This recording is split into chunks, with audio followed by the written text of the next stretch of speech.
отново. За мен е истинско удоволствие да съм тук и да говоря по една тема, която не ми е толкова близка, но пък хич не ми е далечна. В смисъл, част от това, което ще чуете, се надявам да не е ново за вас, но гледната точка със сигурност ще бъде нова. В здравеопазването винаги съм смятал, че има различни гледни точки. Едната гледна точка е на професионалистите, които работят в системата. Другата гледна точка е гледната точка на тези, които са повлияни от тази система, пациентите. Има и една трета гледна точка, и това е гледната точка на нас като общество, защото за да имаме здравна система, трябва да инвестираме доста ресурс, за да може да съществува тази система. И както виждате, сянката, която хвърля тази система, е различна в зависимост от там, откъде я осветляваме. Смятате ли, че е възможно да има такава система, която да хвърля различни сенки? Няма да ви мъча, има такава, възможно е да има такава система, която осветява от различни гледни точки, да дава различен резултат. И причината да се случва това е, защото това е сложна система. Здравеопазването е супер сложна система. Тя е може би една от най-сложните социални системи, поради което решенията не могат да бъдат едностранни. Те винаги трябва да бъдат на базата на поглед от различни гледни точки. Сега, днес смятах да поговоря малко, когато говорим за географски дисонанси или неравнопоставености. Първо да кажем какво значи. Второ, да видим кои фактори допринасят за него. Имаме ли някакви подходи или по-дългосрочни подходи, наречени стратегии, за подобряване на състоянието. Какво може да правим за качеството на здравеопазването в по-малките райони и, разбира се, как можем ние като общество, като общност да мислим за това да нямаме такива тежки географски неуравновесявания. Само по себе си няма да използвам много от наличните данни за тези такива географски неравнопоставености. Мога да ви кажа примерно един пример. На 1000 пациента, на 1000 живущи в даден район, броят на медицинските сестри в Перник е 0,3. В Плевен е 30%. Тоест, сестрите под 30 години в Перник са 1 на 300, а в Плевен са 1 на 3.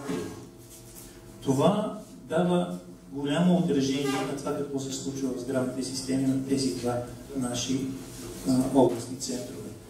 Мога да дам още много примери, но няма да ги давам. Ще се опитам да говоря малко по-философски по темата. Първо въведението, що е то здравно неравенство. Според най-пълноценната дефиниция, която можах да открия, това е здравни различия, свързани с социални, икономически или екологични фактори. Когато говорим за географски такива, явно са свързани с територията, т.е. с географията.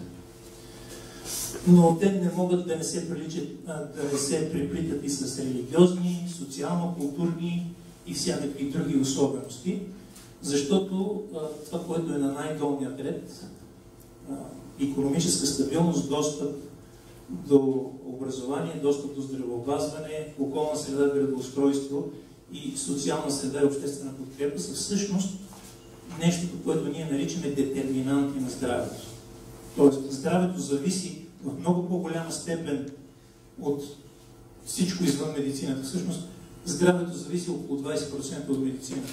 Останалите 80% са извън медицината. Образование, икономика, градоустройство и подобно. Като погледнем, примерно в някои държави, тук в конкретни случаи говорим за щатите, как те измерват тези неравенства, те ги измерват с някои, например, инфекциозни заболявания. Количеството на хепатит С, например. Между най-ниско образованите и съответно най-социално неравностойно положение, количеството хепатит С е много по-голямо, отколкото в най-богатите и най-добре образовани слоеве от населението. Тоест, дори да живеят на едно и също място, тези другите детерминанти определят здравни неравенства. Понеже има един такъв филм за гледната точка, не знам дали сте го гледали, но той е много интересен филм, дават едно убийство на един президент от различни гледни точки. Да исках да кажа, че и в здравеопазването има много гледни точки, затова доколко той е финансиран и дали парите определят всичко в здравеопазването.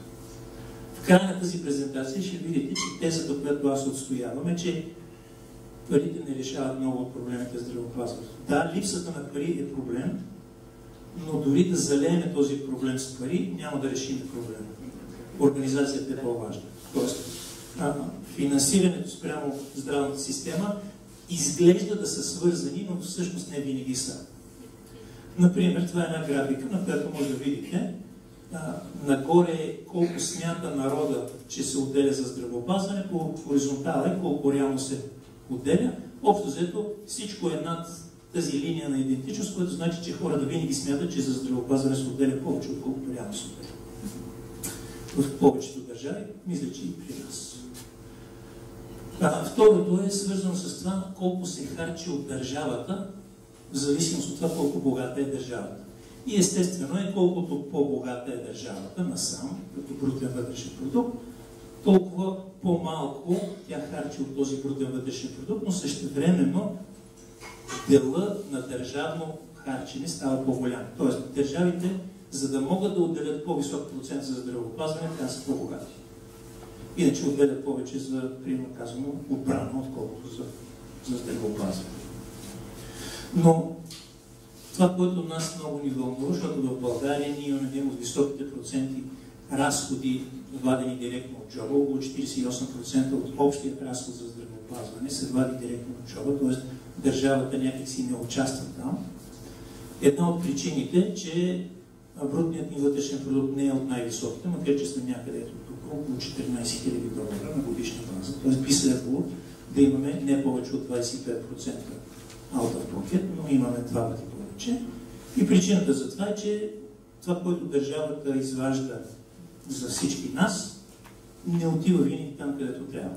И в резултат на това ние трябва да си доплащаме този косвен данък на неефективното управление с още 20%, което веднага може да ви каже какъв е процента на неефективни разходи у нас. Между 25 и 35% от брутния вътрешен продукт отива не където трябва. Обективно.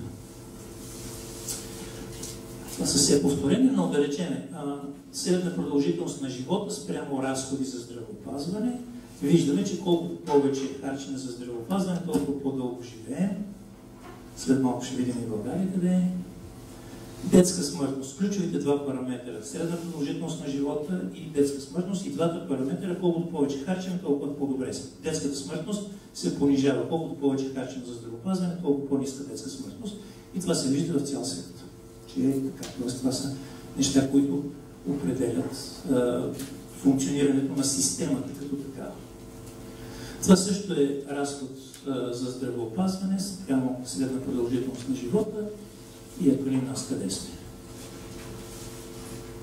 Това тук, извинявам се, че той не е в залата, защото не искам да говоря за гърба, но това се нарича ефекта на гърба.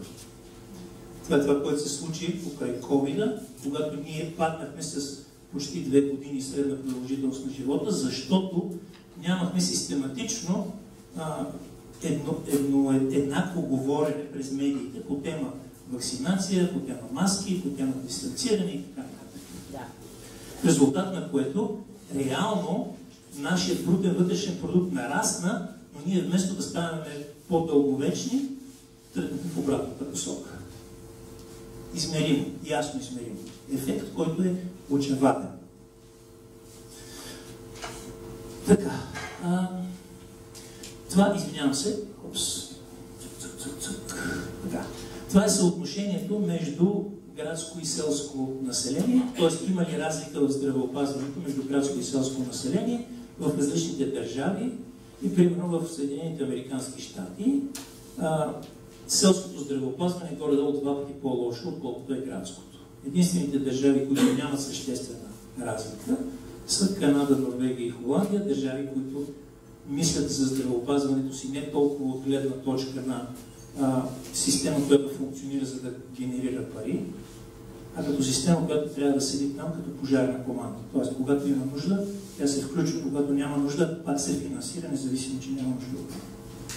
Тоест, начинът на организиране на една система има огромно значение за това, може ли тя да бъде балансирана върху територията, върху географията. Ако ние не отделяме достатъчно ресурс, когато не ни трябва, когато ни потрябва, няма да го имаме този ресурс, защото търсенето в здравеопазването се променя доста бързо и доста драматично.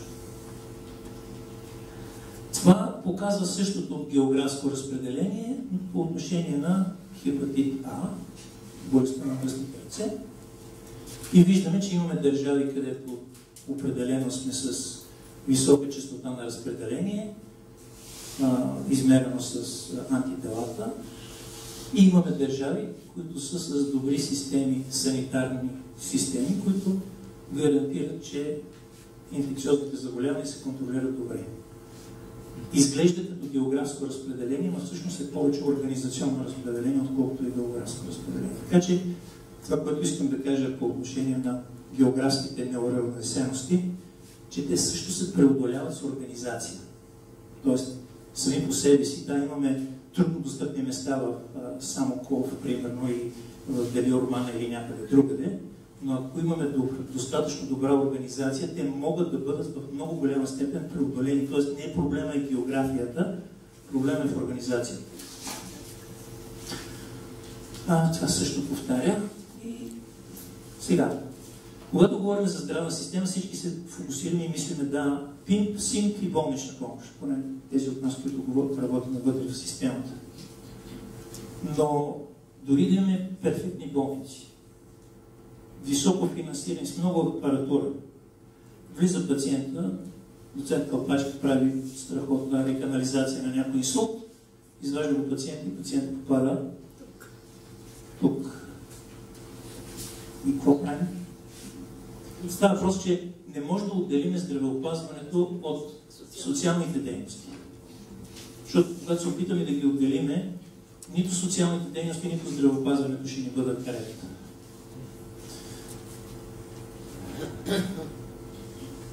Няма да ви ги чета. Човек чете 7 пъти по-бързо, отколкото аз мога да говоря, така че ако аз тръгна да го чета това, вие ще сте свършили слайда вече, няма нужда да го чета. Виждате ги.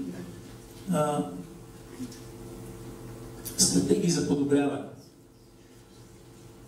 Един възможен вариант е тъй наречената телемедицина. Когато аз това примерно го видях преди 3 месеца, бях в Норвегия.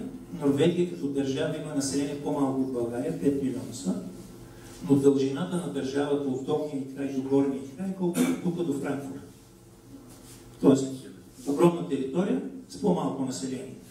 Представете си как се прави здравеопазване в такава държава. Ужас! Ама да имате едно от най-добрите. И да, не защото харчат много, те са безспорно най-богатата държава в Европа, но защото имат организация. И защото там нямат парламентарни групи, които казват, не може да има телемедицина, всеки лекар трябва да може да пипне пациента. Това беше на последната здравна комисия. Колегите, които не искаха да приемат закона за телемедицина, които, слава Богу, нямаха достатъчно гласове и той мине и ще стане закон след 2-3 дни. Тоест ще имаме телемедицина в България. Друг вариант – мобилни клиники. Ама реално в България не е чак толкова голяма по площ. 111 000 квадратни километра. Нямаме чак толкова нужда, ако имаме добра организация. Но това ако е малко като лески готужи и вода в каската. Това, което може да имаме, са програми за здравни работници, и то и здравни и социални работници в общността. Ние, за съжаление, имаме огромен недостиг, то вече е кризисен недостиг на медицински сестри. Брой на медицински сестри, които искат да се обучават за такива на годишна база е около 600 до 800 максимум. Максимум е 800. Има 1000 места, ние имаме 800 кандидата на годишна база. Проблемът е, че за да може да държиме на същото ниско ниво сега съществуващите сестри, ни трябва между 4000 и 5000 на годишна база, за да поддържаме нивото. А ние правиме по-малко от 1000. Така че, ако не направим нещо веднага, в рамките на 1 до 2 години ще имаме не криза, системата ще колабира, буквално. И това на няколко пъти го говориме, само че някакси не се чува покрай всички останал шум. А има много тежък проблем, който не може да бъде решен само с хвърляне на пари, защото една медицинска сестра се обучава за 4 години. Ако не си ги внесем, примерно, от Западна Германия или от Финландия, защото в Европа всичките трябва да имат една и съща квалификация, нямаме много опции, освен да чакаме 4 години, през които 4 години някои от нашите ще отидат към Финландия и Германия, други ще почнат да учат за касиерки в Kaufland или в Lidl или някъде другаде, защото там заплатата е 2 пъти по-висока. И разбира се, тъй наречените политически интервенции, нещо, което искам тук да се похваля. 49-я парламент, миналия, имаше нещо, което се наричаше здравна политика до 2000, здравна стратегия до 2030 година. Парламентът беше отхвърлял 4 пъти до тогава. Седнахме с няколко колеги и си казахме, добре, кои са ключовите неща и вече имаме такава стратегия, която е приета от парламента. Второто нещо, което трябва да стане, е тази стратегия да стане част от програмата на всяка политическа партия, защото не може да имаме стратегия до 2030 година, а отделните партии да смятат, че трябва различни неща да се правят. Здравната стратегия е една. И когато експерти са я правили, тя не може да бъде различна. Тя трябва да бъде една обща, за да имаме някакъв шанс да направим нещо до 2030 година. Иначе ще се търляме дали болниците трябва да бъдат търговски дружества или че те всъщност не са, но всъщност са и така нататък. Дискусии, които нямат нищо общо с това, че хората трябва да имат достъп до качествено и безопасно здравеопазване.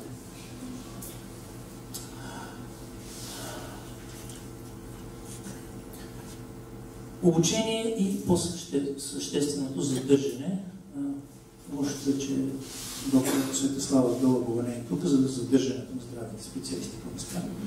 Защото няма много начини за задържане, освен ако те не са мотивирани да си останат там, където са, което значи не само заплата. Между другото, понеже знам данни, 40% от проблема с медицинските сестри е заплата. Тя е много важна, те са много ниски, но това е само 40% от проблема. Втори проблем е, те нямат кариерен път. Може да станеш старши и главно и до там приключваш. Защото, примерно, мястото за шеф на асоциацията на сестрите е заето, т.е. може да станеш старши и главно. Кариерното развитие е много тясно, поради което ти не можеш да надграждаш и да се променяш, придобивайки нови умения, нови знания. И третото, и надявам се, има ли тук журналисти, ако има да видят лице? Супер! Как може да направим така, че вие да помагате да имаме повече медицински сестри? Като пишеме колко важна е тази професия, като даваме положителните примери за тази професия, като правиме филми подобни на Доктор Хаус за доктори, само че да бъде за медицински сестри, защото това е начин, по който обществото ни може да бъде обработено по начин, по който те да почнат да ценят трудът на медицинските сестри. Тоест и журналистите имат своята роля в това да имаме достатъчно сестри в нашата държава.